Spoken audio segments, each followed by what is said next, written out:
اعوذ باللہ من الشیطان الرجیم بسم اللہ الرحمن الرحیم۔ روحانی وظیفہ آفیشیل کے معزز سامعین و ناظرین، السلام علیکم ورحمۃ اللہ وبرکاتہ۔ ایک نئے عمل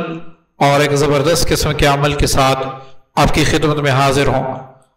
اگر یہ ویڈیو آپ مکمل دیکھیں گے تو انشاءاللہ اس کے بعد آپ سورہ قریش کے باقلین سے ہر جائز کام لے سکتے ہیں، ہر کام لے سکتے ہیں،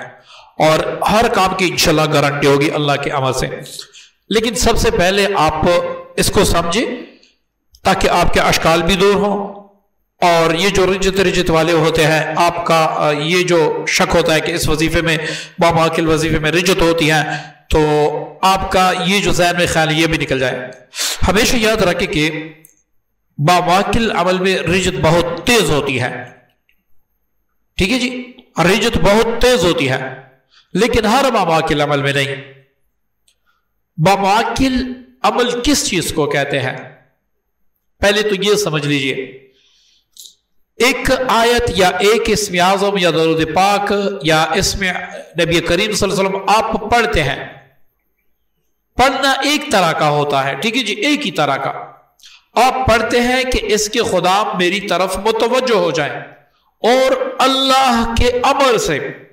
یہاں پر ایک نقطہ اپنے ذہن میں رکھیں، اللہ کے امر سے میں جب بھی اس کو جس کام کا کہوں وہ اللہ کے امر سے میرا کام فوراً کرے۔ جیسے کہ عام انسانوں میں ہوتا ہے نا، ہم کسی پڑوسی کو کہتے ہیں، اس سے تعلق اچھے ہوتا ہے کہ بھائی میرا فلاں کام کر دے۔ اب یہ اس کو خدا تو نہیں سمجھنا ہوتا نا،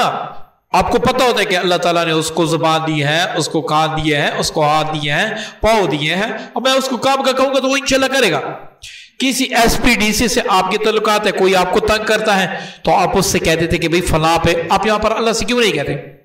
آپ کو پتہ ہوتا ہے کہ اس کو جو عہدہ دیا ہے یہ اللہ نے دیا ہے، اب آپ اس سے کہہ دیتے کہ بھئی فلاں جو ہے نا وہ مجھے تنگ کرتا ہے، اس پہ دباؤ ڈالے، تو وہ اس پہ دباؤ ڈال دیتے ہیں، ٹھیک ہے جی، وہ مان جاتا ہے۔ اسی طرح سورتوں کے، قرآن پاک کی آیتوں کے، اللہ تعالیٰ کے اسماء مبارکہ کے واکلین ہے، خدام ہے، کیا ہے؟ خدام ہے، جو ان آیات پر، ان اسماء اعظم پر مقرر ہوئے ہیں، ٹھیک ہے جی۔ اب آپ جب پڑھتے ہیں اس نیت سے کہ اس کے خدام میرے کام کریں، ٹھیک ہے، تو اس میں رجت نہیں ہوتی۔ اگر آپ ان کو اپنے سامنے حاضر کرنے کی نیت سے پڑھتے ہیں، پھر آپ کو، اگر آپ بلا شرائط کے، بلا پابندی کے آپ پڑھ رہے ہیں قبل، تو اس میں آپ کو رجت ہو سکتی ہے، بلکہ 98% رجت کے چانس ہوتے ہیں۔ لیکن اگر آپ کام کے لیے کہ یہ میری طرف متوجہ، میرے کام کرے، میرے سامنے حاضر ہو نہ ہو، اس سے مجھے کوئی سروکار نہیں، بس میں جب بھی پڑھوں یہ میرا کام فوراً کرے، تو اس نیت سے اگر آپ پڑھیں گے آپ کو قطعاً رجت نہیں ہوگی، یہ میں گارنٹی دیتا ہوں، آپ کو رجت نہیں ہوگی، ٹھیک ہے جی۔ اب آتے ہیں عمل کی طرف، تاکہ آپ بلا خوف، بلا جھجک اس عمل کو کر سکے اور فائدہ عظیم اٹھا سکے۔ آپ نے 101 دانوں والی تسبیح لینی ہے، لیکن یہ ہڈی کی آپ نے لینی ہے، نہ لکڑی کی، نہ آپ نے کانچ کی، کسی اور چیز کی تسبیح آپ نے نہیں لینی، آپ نے ہڈی کی تسبیح لینی ہے، جو کہ آسانی سے مل جاتی ہے، لاہور، پشاور، اسلام آباد،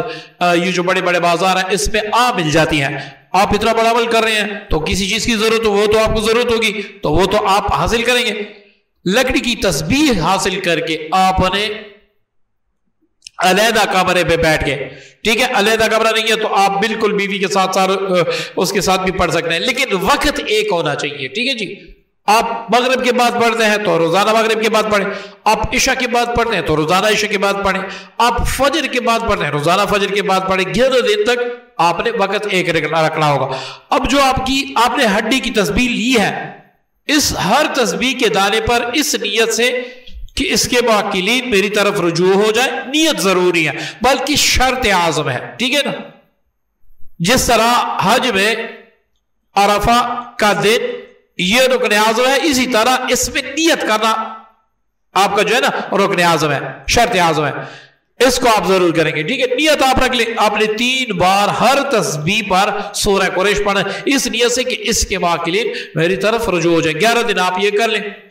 اس کے بعد روزانہ 101 دانوں والی تسبیح پر ایک بار سورہ قریش پڑھا کریں، مطلب 101 بار پڑھا کریں، عمل آپ کے قابو میں رہے گا۔ اب آپ نے جب بھی کوئی کام کرنا ہو